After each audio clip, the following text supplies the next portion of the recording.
Kuri uyu wa kane rero abantu 9 bahitanwe na COVID-19 mu masaha 24 gusa mu Rwanda. Ibi bikaba ari inshuro ya mbere hatangajwe umubare munini w'abishwe n'iki cyorezo cya COVID-19 mu Rwanda. Mu itangazo rya Minisiteri y'Ubuzima ryo kuri uyu wa 21 Mutarama rivuga ko abantu 9 bishwe n'icyorezo cya COVID-19.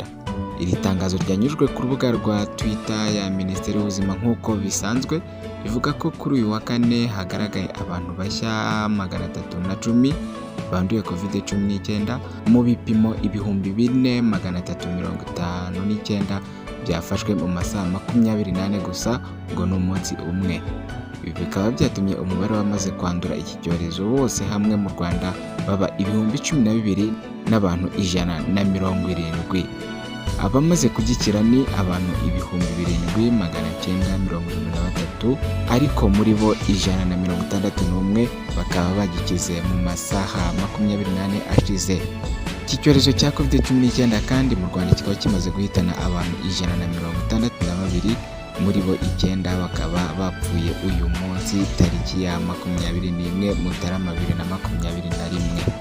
Mu bagaragaye bashya uyu munsi 85 babonetse mu mujyi wa Kigali, akarere ka Gatsibo habonetsemo 57, akarere ka Ngoma 41, akarere ka Gicumbi 27, akarere ka Huye 18, Rulindo 11, Karongi 11, Musanze 10, Nyagatare 9, Gisagara 7, Nyanza 6, akarere ka Kirehe 6, akarere ka Burera 5, akarere ka Rubavu 5, akarere ka Muhanga 3, akarere ka Rusizi 2, akarere ka Kamonyi 2, akarere ka Nyamagabe 2, Ruhango 2 ndetse na Nyamasheke hagaragaye umuntu umwe. Ibi ngibi rero ni ku nshuro ya mbere mu Rwanda hatangajwe umubare munini w'abishwe na coronavirus umunsi umwe nk'uko twabibabwiye haruguru kuva iki cyorezo cyagaragara mu Rwanda.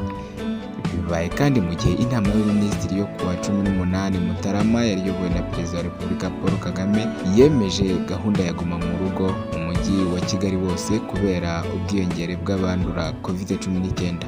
Uyu munsi ukaba ari umunsi wa gatatu ushize abatuye mu mujyi wa Kigali bari muri gahunda ya guma mu rugo. Tariki ya 20 Mutarama kandi 2021 u Rwanda rukaba rwarakiriye dosi 18,000 y'imiti igabanya ubukana ku barembejwe n'iki cyorezo. Iyi miti ikazajya yifashishwa mu kongera ubudahangarwa ku barwayi barembye cyane. Kuri uyu wa kane tariki ya 21 Mutarama 2021 kandi nibwo ikigo cy'igihugu gishinzwe ubuzima RBC cyatangaje ko u Rwanda rwatumije inkingo 1,000,000 zigiye guhabwa abazikeneye b'ibanze. Ibi bikaba biteganywa ko izi nkingo zizagera mu Rwanda mu ntangiriro z'ukwezi kwa Gashyantare cyangwa se mbere yaho nk'uko byatangajwe n'ubuyobozi bw'ikigo cy'igihugu gishinzwe ubuzima mu Rwanda RBC.